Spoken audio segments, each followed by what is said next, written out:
नमस्कार, मैं हूं आपके साथ अंजना शर्मा और आप देख रहे हैं भारत का सबसे तेज न्यूज चैनल जी भारत न्यूज। चलिए शुरुआत करते हैं इस वक्त की बड़ी खबर से।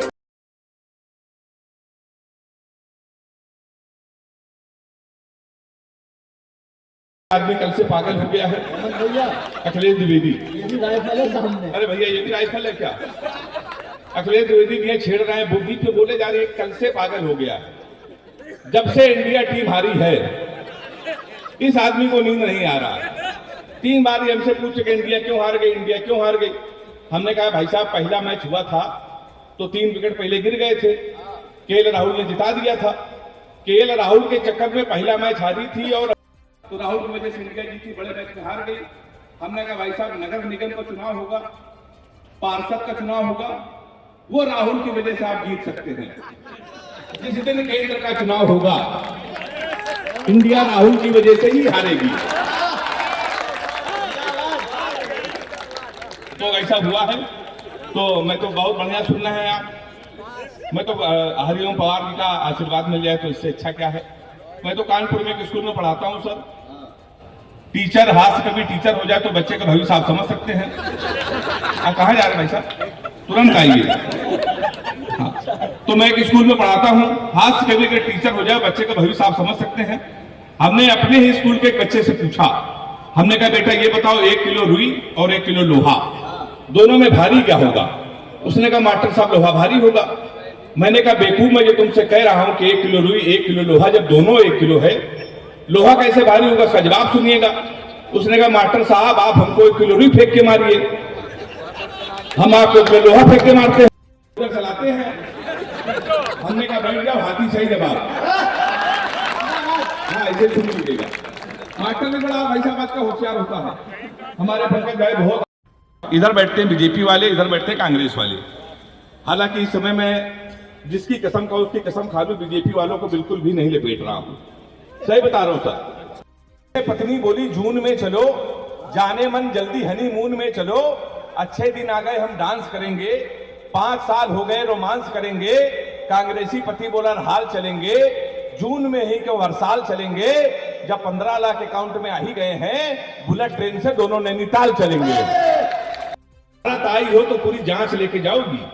हमने कहा सीमा हैदर भारत आई हो तो पूरी जांच लेके जाओगी, अपने सर पे भारत माता की आंच लेके जाओगी।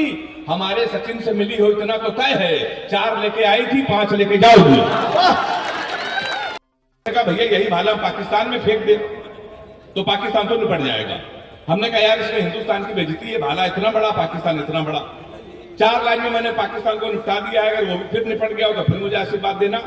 हमने कहा कपड़े जिस पे टंगते हैं वो कीली फेंक के मारेंगे, कसी हुई ना मिल पाई तो ढीली फेंक के मारेंगे।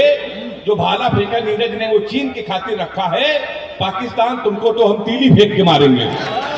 साल बाद न लेने वाला बचा, किसके लिए रो रहा जो तेरा था ही नहीं। तो एक बार तालियां जोरदार आप बजा दीजिए। तुम लोग ऐसा उत्तर प्रदेश के लोग हैं, उत्तर प्रदेश के लोगों को कुछ कहकर हमें बहुत खराब लगता है। लोग क्यों नहीं बुलाते हो? तुमने इसको बताया भैया ऑलरेडी इतनी वीरता कानपुर में पहले से है, इसलिए हम लोग वीर रस्य कर्मियों को कम बुलाते हैं। अक्सर बैठते हैं, आप हमको आशीर्वाद दे दो। हमने किस बात का? कह लगा यार हमको डिस्कवरी चैनल में जाना है, शेर के साथ सेल्फी लेनी है। हमने कहा पागल, शेर के साथ कोई सेल्फी लेता है? उसने कहा मोदी जी तो जा सकते हैं, आपको याद होगा 1 साल पहले मोदी जी गए थे, याद है ना? मोदी जी जा सकते तो हम भी इंसान है। हमने कहा देश के वो प्रधानमंत्री हैं, पूरी व्यवस्था उनके पीछे चलती है, पूरी फ्लीट चलती है, तेरी क्या व्यवस्था? उसने कहा पांडे चिंता ना करो, क्वार्टर हमारी जेब में पड़ी है, हमको जाने दो। भाई साहब वो यादव जी गए, उन्होंने शेर के साथ सेल्फी डाली। 10 जनवरी को कानपुर में उनकी याद में एक कवि सम्मेलन है जिसमें आप सभी लोग आ रहे हैं। तो हमारा उत्तर प्रदेश बहुत अद्भुत है।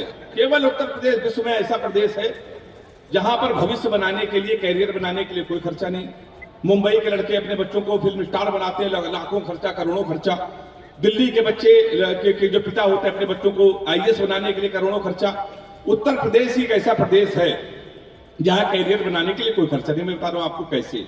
आप 250 रुपए का कुर्ता लीजिए, 150 रुपए का सफेद पैजामा, 300 रुपए के सफेद जूते, 50 रुपए का काला चश्मा, 40 रुपए के गले में डालने वाला अंगूठा हमारे यहाँ तैयार हो जाता है युवा हृदय सम्राट। ये केवल उत्तर प्रदेश में हमारे आगामी हो जाता है। शाम को 5 बजे फिर वो सो के उठता है, फिर वो जिम जाता है, फिर 2-4 घंटे जिम करता है, 4-5 किलो फल खा के सो जाता है। कुल मिला के हरियाणा के बच्चे एक दिन में 4-5 घंटे जिम, 4-5 घंटे मॉर्निंग वॉक। हमारे बुंदेलखंड के लड़के 9:30 बजे सुबह सो के उठते हैं, वो भी तब जब उनका बाप उनको लतियाता है। सबसे पहले वो जाता है घर के नजदीक पुलिस चौकी, दरोगा के साथ एक सेल्फी लेता है, फेसबुक पे पोस्ट करता है नए चौकी इंचार्ज रामकिशोर कनौजिया भाई साहब का सानिध्य प्राप्त हुआ। ये हमारे उत्तर प्रदेश में होता है।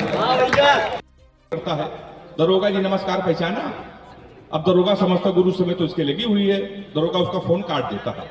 वही दरोगा 12 बजे मारते मारते उसको थाने लेके आता है, आपकी सेल्फी डालता है वो दरोगा, विनय भैया 100 ग्राम चरस के साथ धरे गए।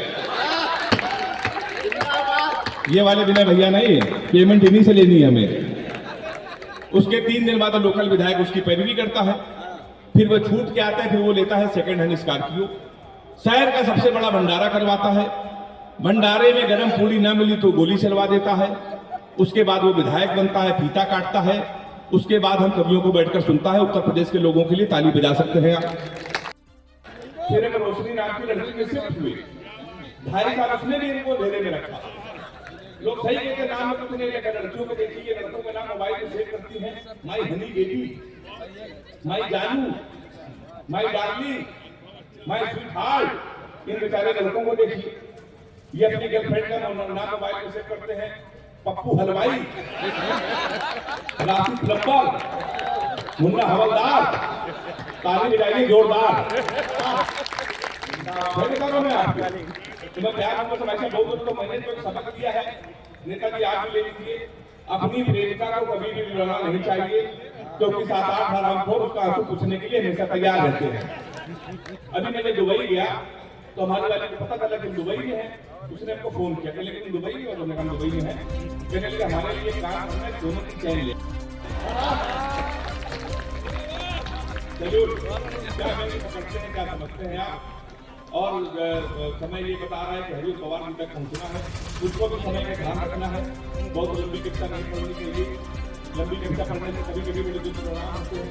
एक बार कभी 2.5 घंटे कक्षा पढ़ते सामने बैठे तो किसी नहीं पढ़ गए, उनको कोर्ट ने केस किया कि जज साहब ने तुम्हारे कभी सम्मेलन में कभी ने खोला, बिल्कुल शेर की तरह बोला, मजमे में जितने राष्ट्रभक्त लोग हैं वो भारत माता का जयकारा लगाएं, खड़े होकर 2 मिनट तालियां बजाएं। सभी खड़े होकर तालियां बजाने लगे, भारत माता की जय, भारत माता की जय वंदे मातरम गाने लगे।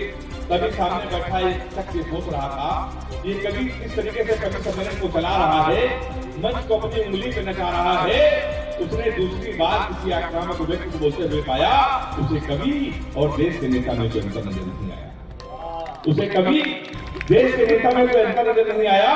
कभी उस कवि ने कहा शर्म नहीं आती, कवि पे तंज कस रहे हो, यहाँ देश की बात हो रही तुम बैठे हंस रहे हो। तो कवि के जवाब सुनिएगा, अगर लगे पूरे हिंदुस्तान का दर्द है, पूरे हिंदुस्तान का जवाब है। एक कवि ने सलीके से कह दिया तो दोनों हाथ उठा के ताली बजा के या तो मेरा समर्थन करना, या आपको झूठ है खड़े होकर मुझे झूठ भी कर सकते हैं आप। उस कवि ने कहा समझ नहीं आती, कवि पे तंज कस रहे हो, यहाँ देश की बात हो रही तुम बैठे हंस रहे हो। उसने कहा कवि जी, मैं अपनी देशभक्ति के प्रमाण पहले देश को दिखा चुका हूँ, मैं खड़े होकर ताली नहीं बजा सकता, क्योंकि कारगिल युद्ध में दोनों पैर कटा चुका हूँ। इस वीडियो में बस इतना ही। जल्द मिलते हैं अगली खबर के साथ अगली वीडियो में। तब तक के लिए नमस्कार। यदि आप हमारे चैनल को YouTube के माध्यम से देख रहे हैं तो चैनल को सब्सक्राइब करें, बेल आइकन प्रेस करना ना भूलें, वीडियो को लाइक, कमेंट, शेयर जरूर करें। यदि हमारी वीडियो को आप Facebook पर देख रहे हैं तो हमारे Facebook पेज को फॉलो जरूर करें। अगली वीडियो देखने के लिए आप देखते रहें जी भारत न्यूज चैनल को देखने के लिए आपका बहुत बहुत धन्यवाद।